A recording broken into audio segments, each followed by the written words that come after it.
tahta kasih karunia-Mu Tuhan. Layakkan setiap kami untuk bersekutu dengan Engkau, Allah yang kudus. Layakkan setiap kami Tuhan dengan darah Yesus Kristus. Sebab oleh darah Yesus Kristuslah kami mempunyai keberanian menghampiri tahta kasih karunia-Mu. Berkati kami semua dengan firman-Mu, sebab kami tahu firman Tuhan bermanfaat untuk mengajar, menegur kesalahan, memperbaiki kelakuan, dan membimbing orang hidup dalam kebenaran. Sehingga Engkau Tuhan menemukan kami menjadi mempelai yang layak kelak Engkau jemput. Urapi hamba-Mu, terlebih setiap umat Tuhan yang ada hadir pada saat ini, bahkan semua yang akan mendengarkan firman Tuhan ini. Tuhan jamah, Tuhan urapi. Bila ada yang sakit Tuhan sembuhkan, yang susah Tuhan hiburkan, yang lemah Tuhan kuatkan, yang bimbang Tuhan teguhkan, yang terikat dengan berbagai dosa dan masalah Tuhan lepaskan. Di dalam nama Tuhan Yesus, berfirmanlah dengan berlimpah-limpah, karena kami sudah siap untuk menyambutnya. Di dalam nama Tuhan Yesus, kita yang siap menyambut dan menjadi pelaku firman Tuhan, dengan penuh sukacita kita sama-sama katakan amin. Baik, silakan duduk Bapak Ibu Saudara. Shalom bagi kita semua. Haleluya, haleluya. Apa kabar? Baik, luar biasa. Coba salam kiri kanan dulu, katakan Yesusku luar biasa.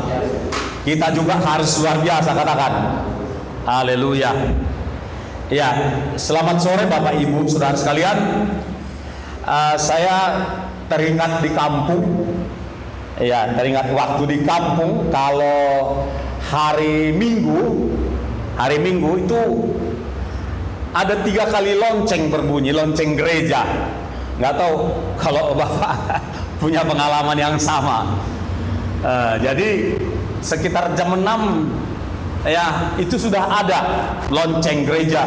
Ada yang petugasnya khusus menarik lonceng, ting tuing ting tuing ting gitu ya. Nah, nanti kedua kali ada lagi bunyinya lain lagi ini cara menariknya itu. Lalu itu yang kedua. Lalu yang ketiga itu pas mau memulai ibadah, ditarik lagi itu lonceng. Makanya disebut situlut tangga gitu kan. Ada istilah untuk lonceng gereja itu situlut tangga gitu. Jadi kalau di kampung enak, maksud saya enak ya, umumnya di tanah Batak gitu ya. Umumnya di tanah Batak begitu. Enak kalau di kampung, pagi-pagi sudah ada yang bangunkan, kan begitu saudara-saudara. Jadi orang mulai bergegas, bersiap-siap untuk pergi beribadah.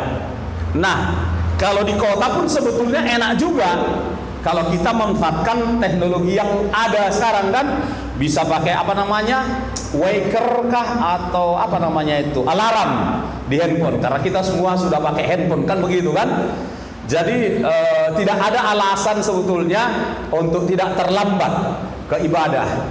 Tadi kita memulainya sudah sangat terlambat, 45 menit. 45 menit kita memulainya. Jadi saya kira yang seperti ini jangan terulang lagi ya, menurut saya begitu ya saudara-saudara. Iya, jangan terulang lagi, karena mempelai yang 5, gadis yang bodoh itu pun ditolak. Ya kan, ditolak oleh sang mempelai itu, tidak bisa masuk ke aula perjamuan kawin anak domba karena sudah terlambat gitu. Jadi itu sesuatu menjadi perenungan bagi kita yang harus kita anggap serius. Baiklah, kita akan membaca dari Matius 25 ayat 1 hingga 13, dan nanti ada beberapa ayat lagi sebagai tambahannya. Ya, kita buka dari Matius 25. Bagi saudara yang bawa Alkitab elektronik, monggo silakan. Yang bawa Alkitab buku kertas juga lebih bagus ya, silakan. Baik, kita akan simak ya, kita akan nikmati dalam pembacaan kita ya. Saya mulai ayat 1, Bapak Ibu Saudara, ayat 2 dengan semangat ya. Jangan terseret-seret, jangan lambat-lambat, tetapi dengan bersemangat, semangat berkobar-kobar. Nanti saya 3, demikian seterusnya. Nanti ayat 13 kita akan baca sama-sama pada ayat yang ke-13. Saya mulai. Pada waktu itu, hal kerajaan sorga seumpama 10 gadis yang mengambil pelitanya dan pergi menyongsong mempelai laki-laki. Ayat 2. 5 diantaranya bodoh dan 5 bijaksana. Gadis-gadis yang bodoh itu membawa pelitanya, tetapi tidak membawa minyak. Sedangkan gadis-gadis yang bijaksana itu membawa pelitanya dan juga minyak dalam beli-beli mereka. Tetapi karena mempelai itu lama tidak datang juga, mengantuklah mereka semua lalu tertidur. Waktu tengah malam terdengarlah suara orang berseru, mempelai datang, songsong larian. Gadis-gadis itu pun bangun semuanya lalu membereskan pelita mereka. Gadis-gadis yang bodoh berkata kepada gadis-gadis yang bijaksana, berikanlah kami sedikit dari minyakmu itu, sebab pelita kami mampu padamu. Tetapi jawab gadis-gadis yang bijaksana itu, tidak, nanti tidak cukup untuk kami dan untuk kamu. Lebih baik kamu pergi kepada penjual minyak dan beli di situ. Akan tetapi bahwa mereka sedang pergi untuk membelinya, datanglah mempelai itu dan mereka yang telah siap sedia masuk bersama-sama dengan dia ke ruangan perjamuan kawin, lalu pintu ditutup. Kemudian datang juga gadis-gadis yang lain itu dan berkata, Tuan, Tuan, bukakanlah kami pintu. Tetapi ia menjawab, berkata kepadamu, sesungguhnya tidak mengenal kamu. 1, 2, 3. Karena itu berjaga-jagalah, sebab kamu tidak tahu akan hari maupun akan saatnya. Bapak Ibu Saudara yang saya kasihi dalam Tuhan, saya melihat, kan begitu ya, saya melihat ada 2 masalah yang terdapat di dalam peristiwa ini. Yang pertama, kurang persiapan atau tidak bersiap-siap, tidak berjaga-jaga. Yang kedua, yaitu masalah stamina atau daya tahan. Itu sebabnya saya memberi tema ataupun pokok renungan kepada Matius 25 ini adalah daya tahan, ya. Memelihara daya tahan atau memelihara stamina. Saudaraku yang dikasihi oleh Tuhan Yesus Kristus, perihal daya tahan atau stamina sungguh sangat kita butuhkan dalam banyak hal. Apabila stamina kita lemah, maka akan menimbulkan resiko, kan begitu saudara. Apabila stamina kita lemah dalam banyak hal lah, dalam pertandingan, dalam bekerja dan lain sebagainya. Khusus untuk penantian kita akan kedatangan Yesus kali kedua, masalah memelihara stamina ini menjadi yang prioritas, menjadi yang sangat penting. Memelihara stamina menjadi sesuatu yang mutlak, ya, mutlak, prioritas mutlak, saudara-saudara. Sebab apa? Yuk kita sama-sama merenungkan. Kalau stamina kita, saudaraku, lemah, stamina jasmanikah, stamina jiwanikah, stamina keuangankah, stamina imankah, Kalau 4 stamina ini lemah, sangat-sangat rawan, sangat-sangat berbahaya, sangat-sangat berisiko untuk tergerus, untuk undur, atau untuk gagal. Karena apa? Karena bertambah hari, keadaan dunia bukan makin ringan, kan begitu saudara? Keadaan dunia tidak semakin mudah, terlebih khusus buat orang-orang yang mau setia dan taat kepada Yesus Kristus. Kalau buat mereka yang kurang taat dan nggak setia, nggak ada masalah, kan begitu saudaraku. Tetapi buat kita yang mau setia serta taat, tantangan demi tantangan yang akan terjadi di hari-hari ke depan ini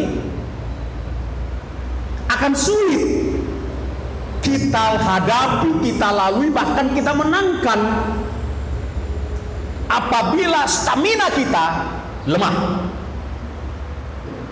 Jadi betapa pentingnya kita merawat, memelihara stamina. Yang pertama, stamina kesehatan, daya tahan tubuh. Kalau kita sakitan, maka kita tidak bisa berbuat apa-apa, kan begitu. Kalau kita tidak pelihara kesehatan ini, maka kita tidak mampu mengerjakan apapun. Itulah sebabnya betapa pentingnya stamina kesehatan juga, nggak bisa diabaikan.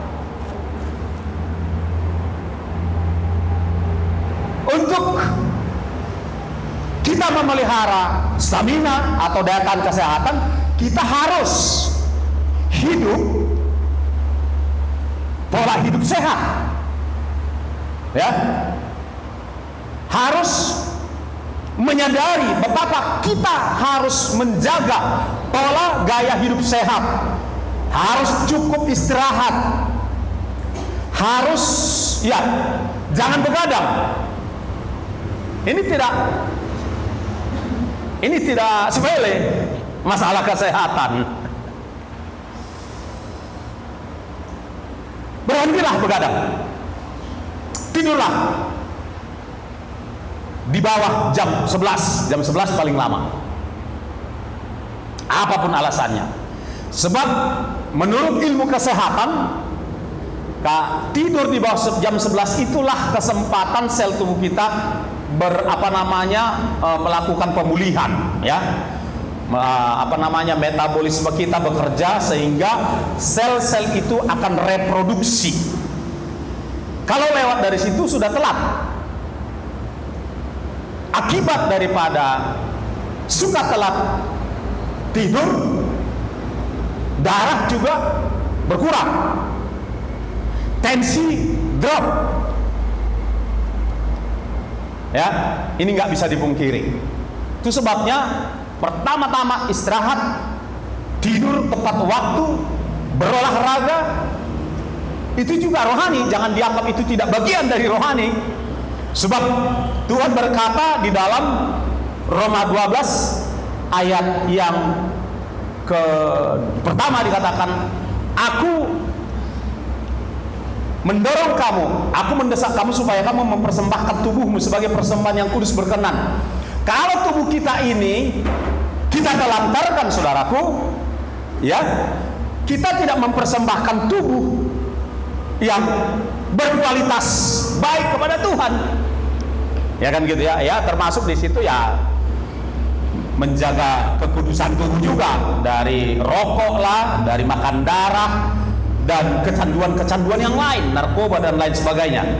Jadi masalah tubuh ini, saudaraku, perlu kita jaga staminanya, ya.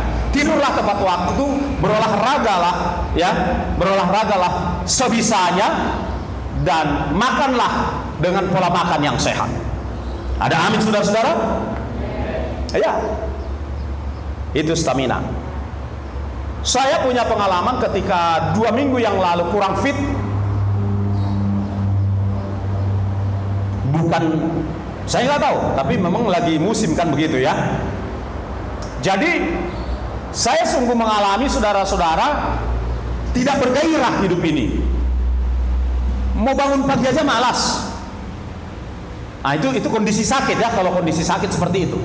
Mau bangun pagi pun malas. Kan begitu kan? Tapi puji Tuhan, kalau untuk berdoa, saya terus berjuang. Bahkan berdoa nyembah Tuhan itu malah lebih sering gitu kan, nggak hanya pagi dan malam. Tetapi untuk melakukan yang lain saya nggak bersemangat. Nyapu rumah nggak bersemangat, apalagi nyuci piring dan lain sebagainya nggak bersemangat saudara-saudara. Ukur tensi drop ya, yang biasanya 120, 130, ini hanya 107. Begitu. Dan pada saat seperti itu saya disadarkan kalau saya nggak punya tenaga, kalau saya nggak punya stamina, ternyata nggak terpakai. Sedih sekali saya pikirkan, nggak terpakai. Bahasa kasarnya nggak terpakai gitu. Ya Tuhan, jadi saya merasa seakan-akan sudah ada di penghujung usia saya gitu. Taruhlah usia saya misalnya 80-an, seakan-akan sudah di situ posisi saya. Jadi saya bersyukur juga untuk saya lebih sadar lagi betapa pentingnya kita menjaga kesehatan, meskipun penyakit yang sekarang ini bukan karena kelalaian manusia ya, bukan karena kelalaian yang bersangkutan, ada wabah yang sumbernya masih dipertanyakan kan begitu saudara-saudara. Yang kedua, stamina jiwa. Jiwa itu emosi, pikiran. Kan itu perlu saudara-saudara ya, stamina emosi kita. Kalau stamina emosi kita nggak bisa kita pelihara, maka kita akan gampang tersinggung, akan gampang marah, akan gampang mengeluarkan kata-kata yang sia-sia, gampang melontarkan kata-kata nyumpahin orang, kan begitu saudara. Gampang mengeluarkan kata-kata negatif, gampang melontarkan prasangka-prasangka buruk. Ya, kita sangka begini, kita sangka si anu begini-begini, padahal belum tentu kan begitu. Jadi merawat emosi itu sangat penting. Ya, merawat pikiran itu sangat penting. Itulah sebabnya Tuhan berkata, jagalah ya segenap hatimu, jagalah hatimu dengan segenap kewaspadaan, karena dari situlah terpancar apa? Selalu ada orang di sini terpancar apa katanya?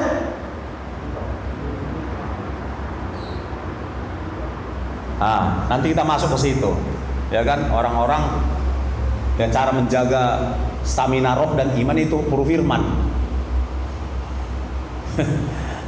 Kan begitu. Jagalah hatimu dengan segenap kewaspadaan, karena dari situlah terpancar kehidupan. Saudaraku dengar, sakit hati berarti hati sakit. Setuju? Benar nggak? Sakit hati berarti hati sakit. Kan kalau hati sakit,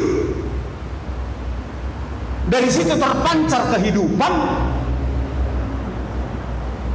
maka yang keluar adalah penyakit. Kan begitu? Hati saudara sakit nih, entah demam, entah pilek hatinya, entah batuk hatinya, entah kurang stamina hatinya, ya kan? Drop tensi hatinya, ya kan? Sakit hatinya, luka hatinya, bernanah apalagi hatinya, maka yang keluar nanah. Nanah itu darah, nggak segar dia, kan begitu. Jadi sakit hati sakit. Dari sanalah terpancar kehidupan. Kalau hati sakit, ya terpancar penyakit. Makanya nggak heran orang yang suka simpan sakit hati, terpancar kata-kata yang sakit, kata-kata yang pahit, kata-kata yang asem, kata-kata yang sepat, bukan kata-kata yang manis dan segar. Saudara, kenapa ini penting? Merawat, menjaga stamina pikiran, stamina hati ini. Karena kalau ada yang kurang dalam kehidupan kita, dalam rumah tangga, dalam keluarga misalnya, kalau hati sakit, kalau pikiran sakit, tidak dirawat, maka itu yang terlontar kepada anak, kepada orang tua, kepada istri, kepada suami. Terjadi keributan, makin droplah stamina kita, makin rusaklah imun kita, saudara-saudara. Jadi ini bukan hal yang baik. Dan sakit hati menimbulkan masalah yang lebih serius.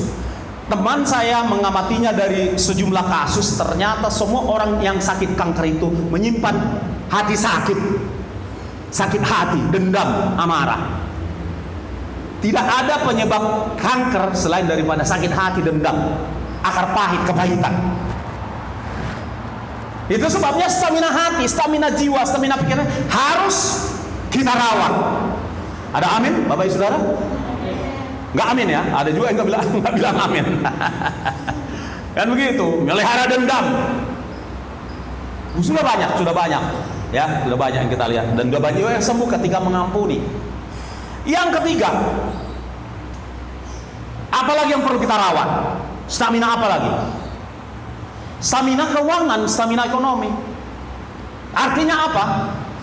Walaupun kita fokus untuk menantikan kedatangan Tuhan Yesus, kita harus tetap bekerja. Yang setuju katakan amin.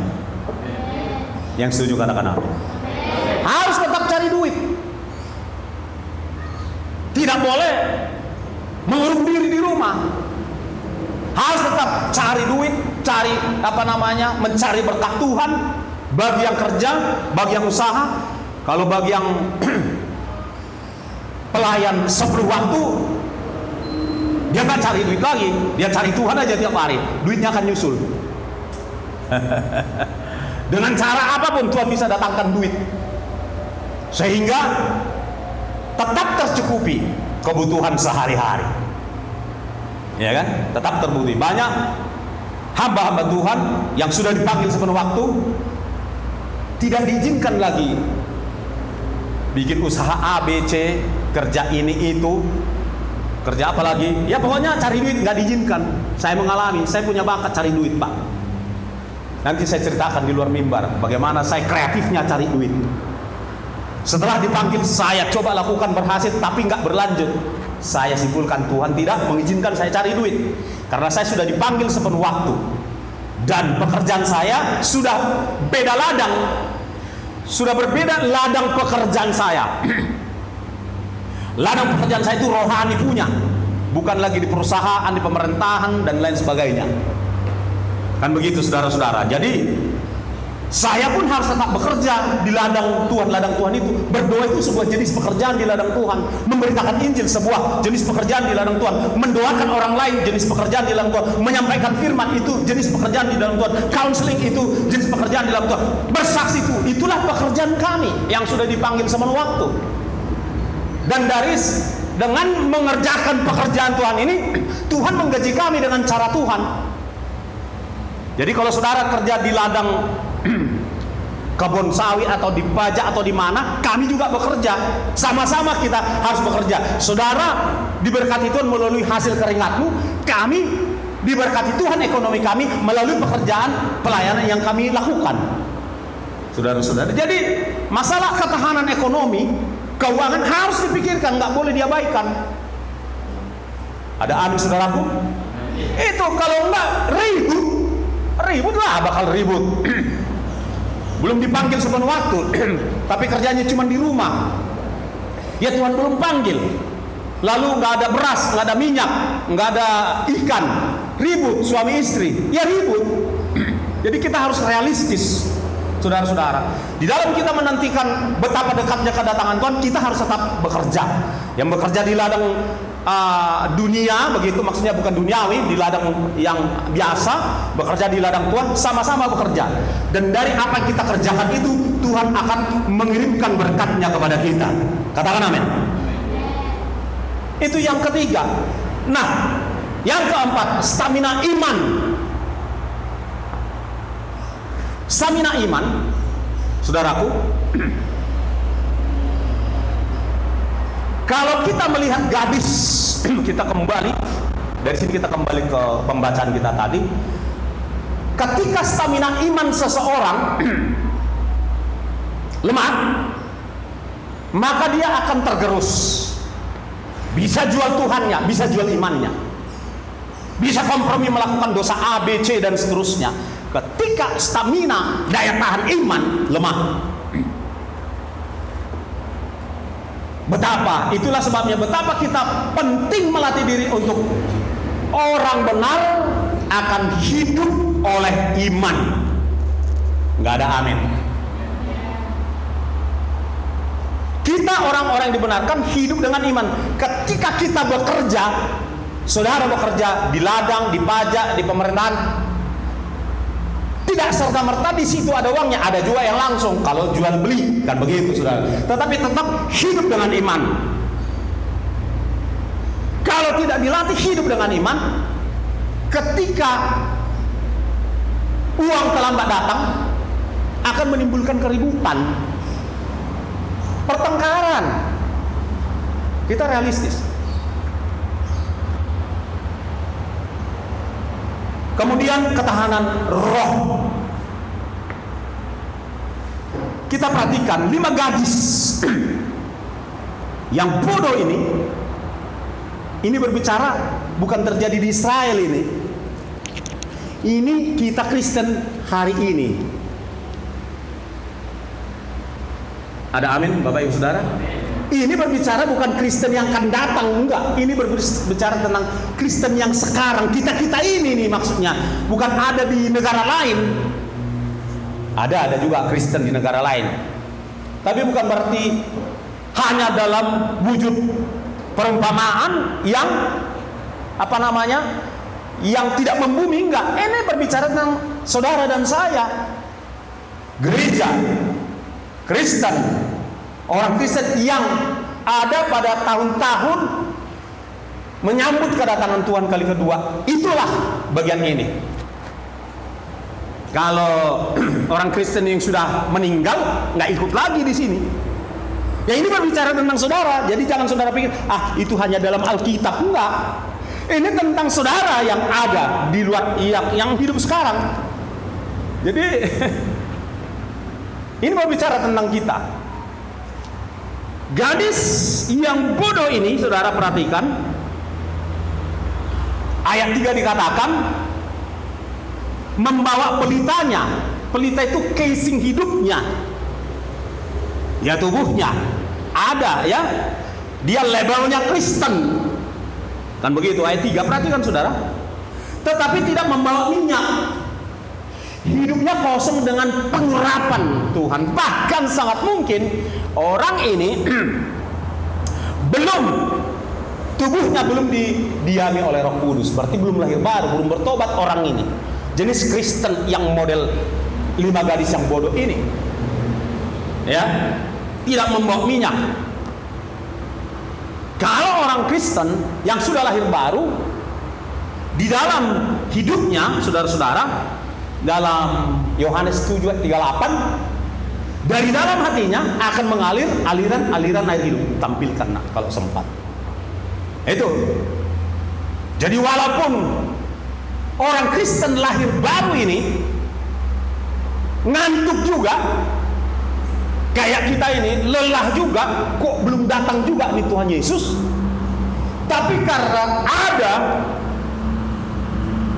pribadi Roh Kudus memberikan minyak, memberikan anggur, memberikan air kehidupan dalam diri kita, ngantuk boleh, tapi tetap ada stamina. Katakan amin. Itu. Ayat 4. Sedangkan gadis-gadis yang bijaksana itu membawa pelitanya dan juga minyak dalam buli-bulinya. Saudara dan saya yang sudah lahir baru, tetap ada minyak dalam buli-bulinya. Tapi bisa nggak tergerus? Bisa kalau lalai, kalau kurang persiapan, walaupun ada Roh Kudus. Kalau dia tidak dengar Roh Kudus, tidak taat pada Roh Kudus, ya bisa juga lalai. Makanya beralih fokus, melihat mobil, ya minimal mobil harga 50 juta. Kalau nggak bisa yang harga 150 juta, minimal rumah tipe berapa? Tipe 50, begitulah kira-kira. Melihat jam tangan orang, ya kan, melihat barang orang, berani fokus dia, ya kan?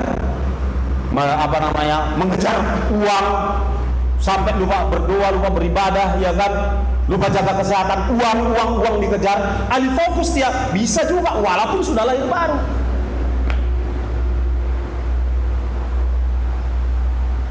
Saya kemarin benar-benar ketika tubuh saya lemah, saya digoda dengan pikiran itu. Dalam bahasa Toba dikatakan, baik, makasih. Kita kembali fokus.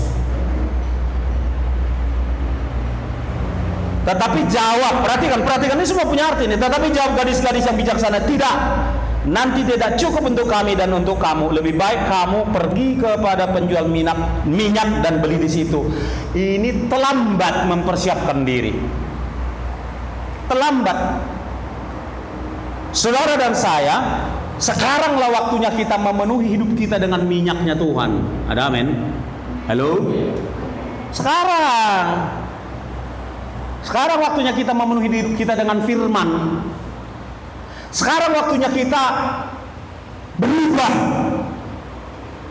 dari kedagingan, berubah dari hal-hal yang buruk, berubah dari kebiasaan buruk. Sekarang telat. Orang ini memang mau berubah, tapi ketika mereka merasa mau berubah, pergi mencari minyak, kan begitu saudara, udah telat.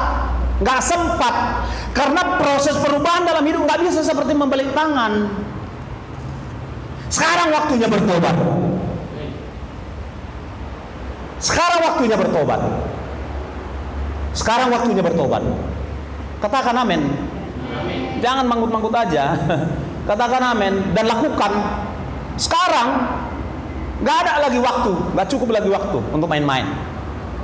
Jadi kebiasaan saudara, kebiasaan buruk, ya kan, kedagingan, sakit hati segala macam, waktunya sekarang. Tinggalkan itu, berubahlah, move on. Kan begitu saudara-saudara. Nah, ayat yang ke-10, akan tetapi waktu mereka udah tadi, kemudian datang juga, sudah. Nah, terlambat ini yang fatal. Makanya kebiasaan terlambat jangan dipelihara. Terlambat bangun. Katanya kita ini cinta Tuhan, menjadi saksi Kristus, bangunnya jam 10. Bohong itu. Gak cocok itu. Makanya tidurnya harus lebih cepat supaya bangun lebih awal. Kalau bangunnya jam 7, rezekimu udah keburu dipatok ayam. Haleluya. Amin saudaraku. Iya. Terlambat, kebiasaan terlambat janganlah. Tolak, jauhkanlah itu kebiasaan-kebiasaan terlambat dalam segala hal. Bangun dan lain sebagainya. Ya. Karena fatal. Orang yang main-main, tidak siap sedia dan tidak mempersiapkan dirinya dari sekarang, membersihkan hidupnya untuk diangkat, untuk ikut terangkat, terlambat nanti membereskan hidupnya. Kompromi sana sini, main-main sana sini, nggak fokus pada Tuhan, melayani Tuhan, tapi betulkah melayani Tuhan? Kan begitu saudara-saudara. Pada terlambat, banyak orang nanti pada terlambat, ya kan? Kalau kita kiranya janganlah menjadi orang yang terlambat lagi dalam, khususnya dalam menantikan kedatangan Tuhan ini. Haleluya. Tetapi Ia menjawab, aku berkata yang mereka ini kan bilang nih. Kemudian datang juga gadis-gadis yang lain itu berkata, Tuhan, Tuhan, bukakanlah kami pintu. Ya, udah tidak tutup pintu anugerah. Tetapi ia menjawab, aku berkata kepadamu sesungguhnya, aku tidak mengenal kamu. Sedih. Kita merasa dikenal Tuhan, ya kan? Tapi kita asik dengan boneka kita, asik dengan permainan kita, asik dengan hobi kita, asik dengan kesenangan-kesenangan kita. Sesungguhnya hidup kita nggak pernah dipakai Tuhan untuk Tuhan melakukan pekerjaan Tuhan. Terlambat.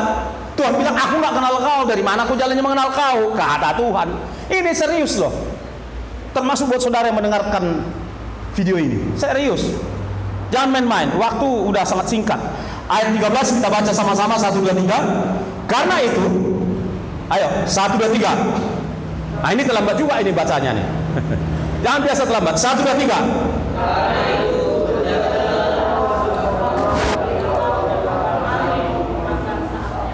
Berjaga-jaga. Kita nggak tahu, ya, hari maupun saatnya. Berjaga-jaga, ya. Untuk stamina roh kuat, mulai hari ini lebih banyak, lebih seringlah berdoa. Shalom. Shalom. Saya ulangi, agar stamina roh kita lebih seringlah menyembah, belajar menyembah. Kalau nggak tahu menyembah Tuhan, jangan pasif, jangan berdiam diri. Ibadah Kristen bukan semedi. Ibadah Kristen itu aktif menyembah Tuhan. Haleluya. Belajar, latih diri, latihan ibadah. Berguna untuk hidup sekarang, berguna untuk hidup yang akan datang. Kalau mau stamina rohnya kuat, latih dirimu beribadah, menyembah Tuhan. Menyembah Tuhan. Jangan bosan menyembah Tuhan. Berdoa, baca Alkitab. Hanya itu untuk menguatkan roh kita. Haleluya. Yang terakhir, kita buka dari Efesus 5 ayat 16 dan 17. Efesus 5. Saudara buka di situ di Alkitabnya supaya jangan ngantuk, ya, supaya aktif. Efesus 5 ayat 16. Oke, apa dikatakan di sana? Mulai dari ayat 15 maksud saya. Mulai dari ayat 15, 16 dan 17 hingga ayat yang sesungguhnya ayat 18. Jadi 15. Ayo semua membaca dengan suara yang terbaik. Kita bangkit berdiri. Semua bangkit berdiri saudaraku. Oke, ayo semacam ikrar, ya. Mulai ayat yang ke 15, 1, 2, 3. Karena itu, perhatikanlah dengan saksama bagaimana kamu hidup. Janganlah seperti orang bebal, tetapi seperti orang arif. Dan pergunakanlah waktu yang ada, karena hari-hari ini adalah jahat. Sebab itu janganlah kamu bodoh, tetapi usahakanlah supaya kamu mengerti kehendak Tuhan. Ayat 18. Dan janganlah kamu mabuk oleh anggur, karena anggur menimbulkan hawa nafsu, tetapi hendaklah kamu penuh dengan Roh Kudus. Kita berdoa. Haleluya, haleluya. Kita angkat pujian. Haleluya. Selidiki aku, lihat hatiku. Fokus pada Tuhan, tinggalkan Alkitabmu. Fokus saja kepada Tuhan, pejamkan mata. Kita menyanyi bukan menyelesaikan lagu, ya, bukan tujuannya menyelesaikan ibadah. Kita menyembah Tuhan. Mau datang kepada Tuhan. Dan saudara, di ujung daripada penyembahan ini, saudara masing-masing berdoa kepada Tuhan. Haleluya, haleluya. Jesus. Fokus pada Tuhan, tutup saja mata supaya fokus. Haleluya, haleluya.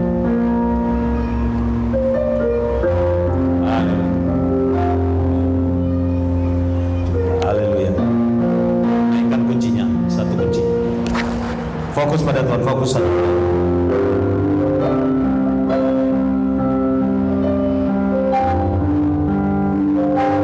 Selidiki aku, lihat hatiku, apakah ku sungguh mengasihimu. Yesus, Kau yang Maha Tahu dan menilai hidupku.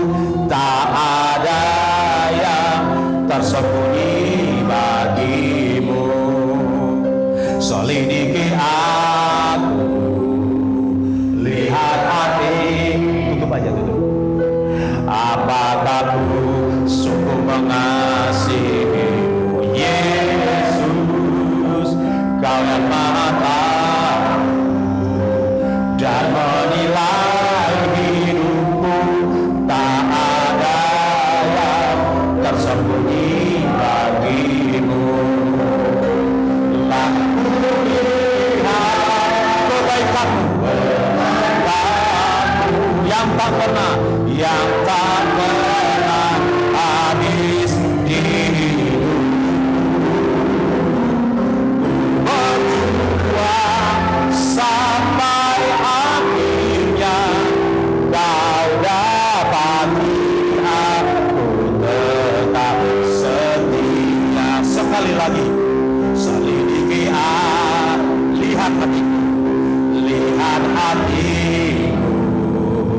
Apakah ku sungguh mengasihi, Yesus, Kau yang Maha Tahu dan menilai hidupku, tak ada yang tersembunyi bagimu.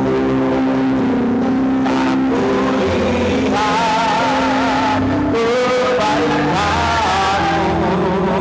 yang tak pernah habis di hidupku. Berjuang sampai akhirnya, Kau dapati aku tetap setia. Aku lihat kebaikanmu, haleluya, yang tak pernah habis di hidupku. Berjuang sampai akhirnya, Kau dapati aku tetap setia. Berjuang akhirnya, Kau dapati aku tetap setia.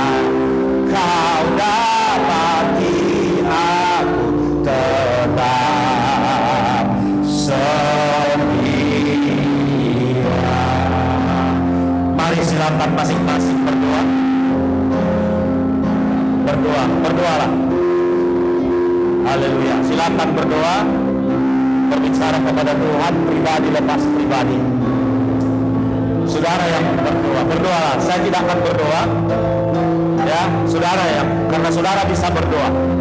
Haleluya. Berdoa. Kalau ada dosa pelanggaran, minta ampun pada Tuhan. Kalau hidup saudara belum sepenuhnya bersiap-siap, kalau saudara tidak sungguh-sungguh menjaga stamina kesehatan, tidak menjaga stamina jiwa dan pikiran, tidak merawat, tidak menjaga stamina kebutuhan ekonomi, dan tidak menjaga stamina iman dan roh, saat ini waktunya saudara berubah. Saudara menyampaikan komitmen kepada Tuhan, sebab Tuhan siap menolong. Tapi ada bagian yang harus kita lakukan. Tidak semuanya Tuhan Yesus yang mengerjakan. Ada bagian yang saudara lakukan, ada bagian Tuhan yang Tuhan lakukan. Haleluya, haleluya, Yesus. Haleluya, haleluya. Silakan berdoa. Ambil waktu ini berinteraksi dengan Tuhan. Ya, saudara yang berdoa, saya menyampaikan firman, bagian saudara berdoa. Oh, haleluya, haleluya, Yesus. Curahkan isi hatimu, akui segala kekurangan, kelemahan, atau apabila ada pelanggaran, supaya Tuhan menjumpai engkau dan aku tidak bercacat celah pada hari kedatangannya. Haleluya. Sehingga kita tetap berjaga-jaga, karena kita tidak tahu waktu, hari, dan masanya Tuhan datang untuk mengangkat kita dan percaya. Oh, terima kasih Bapa, dalam nama Tuhan Yesus Kristus kami berdoa, kami mengucap syukur. Haleluya. Kita sama-sama katakan amin. Silakan duduk, bimbang kami serahkan kepada hamba-Nya.